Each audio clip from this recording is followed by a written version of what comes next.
2027 June నెలలో జరగనున్న గోదావరి పుష్కరాలను అత్యంత పవిత్రంగా పర్యావరణహితంగా నిర్వహించేందుకు రాష్ట్ర ఉప ముఖ్యమంత్రి పవన్ కళ్యాణ్ తీసుకుంటున్న ప్రత్యేక చర్యలను పోలవరం ఎమ్మెల్యే చిర్రి బాలరాజ్ తెలిపారు. ఇటీవల రాజమహేంద్రవరం గోదావరి పరివాహక ప్రాంతాల్లో 2 రోజుల పాటు పర్యటించిన పవన్ కళ్యాణ్ నల్లా ఛానల్ మరియు ఆంధ్ర పేపర్ మిల్స్ ప్రాంతాలు పరిశీలించి పరిశ్రమల నుంచి విడుదలవుతున్న వ్యర్థ జలాలు గోదావరిలో కలవడం వల్ల ఏర్పడుతున్న కాలుష్య పరిస్థితులను ప్రత్యక్షంగా తెలుసుకున్నారని చెప్పారు. స్థానిక ప్రజలు కూడా గోదావరి పరిరక్షణకు ఎదురవుతున్న సమస్యలను ఆయన దృష్టికి తీసుకెళ్లారని పేర్కొన్నారు. ఈ నేపథ్యంలో రాష్ట్రంలోని ప్రధాన నదుల కాలుష్య నివారణ కోసం ప్రత్యేక టాస్క్ ఫోర్స్ ఏర్పాటు చేయడం ఎంతో ఆనందదాయకమని ఎమ్మెల్యే అన్నారు. ఈ టాస్క్ ఫోర్స్ లో తూర్పుగోదావరి, పశ్చిమ గోదావరి, ఏలూరు, కాకినాడ, కోనసీమ, పోలవరం జిల్లాల కలెక్టర్లు సభ్యులుగా ఉంటూ సమన్వయంతో పనిచేస్తారని తెలిపారు. పరిశ్రమల వ్యర్థాలు, మురుగునీరు లేదా ఇతర కాలుష్య కారకాలు గోదావరిలో కలవకుండా కట్టుదిట్టమైన చర్యలు చేపట్టేందుకు కార్యాచరణ ప్రణాళిక సిద్ధం చేస్తున్నారని చెప్పారు. వచ్చే ఏడాది జరిగే గోదావరి పుష్కరాల నాటికి భక్తులు స్వచ్ఛమైన కలుషిత రహిత గోదావరిలో పుష్కర స్నానాలు ఆచరించేలా ప్రభుత్వం చర్యలు తీసుకుంటోందని పేర్కొన్నారు. మీడియా సమావేశానికి ఇచ్చేసినటువంటి మీడియా మిత్రులకి ప్రత్యేకించి నమస్కారాలు తెలియజేస్తున్నాం.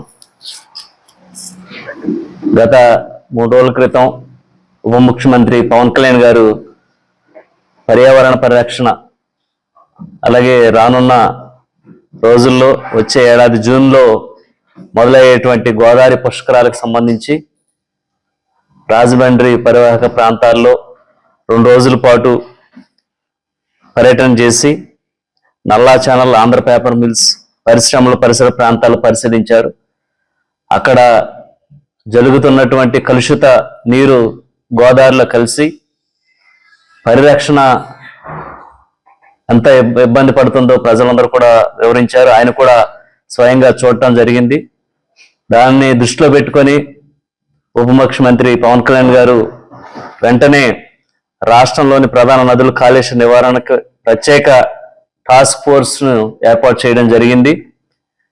ఈ టాస్క్ ఫోర్స్ లో ముఖ్యంగా తూర్పు గోదావరి, పశ్చిమ గోదావరి, ఏలూరు, కాకినాడ, కోనసీమ, పోలవరం జిల్లాలకు సంబంధించి కలెక్టర్లు ఇందులో కమిటీ సభ్యులుగా ఏర్పడి ఏదైతే ఈ గోదావరి పుష్కరాలకు సంబంధించి కలుషితమైనటువంటి నీరు ఫ్యాక్టరీల రూపంలో కానీ లేకపోతే మురుగునీరు కాలువలో నుంచి కానీ రాకుండా ప్రత్యేకమైనటువంటి ఏర్పాట్లు చేసి రేపు జరగబోయేటువంటి పుష్కరాలని చక్కగా పర్యావరణ పరీక్షించే విధంగా ఒక మంచి గోదావరిలో ఈ పుష్కర స్నానం చేసే విధంగా ఉప ముఖ్యమంత్రి పవన్ కళ్యాణ్ గారు ఈ టాస్క్ ఫోర్స్ ని ఏర్పాటు చేయడం జరిగింది.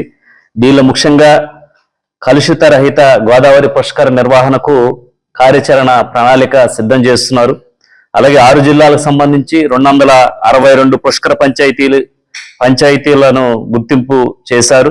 అలాగే మురుగు రహిత పంచాయతీలను తీర్చే విధంగా పవన్ కళ్యాణ్ గారు ఆదేశాలు జారీ చేయడం జరిగింది. అలాగే మురుగునీరు నేరుగా గోదావరిలో కలవకోకుండా ప్రత్యేక పర్యవేక్షణ చేసే విధంగా ఈ టాస్క్ ఫోర్స్ ఉపయోగపడుతుంది. అలాగే మున్సిపాలిటీ సామర్థ్యానికి తగిన విధంగా మురుగు శుద్ధి ప్లాంట్ల నిర్మాణం కూడా ఏర్పాటు చేయడం జరుగుతుంది.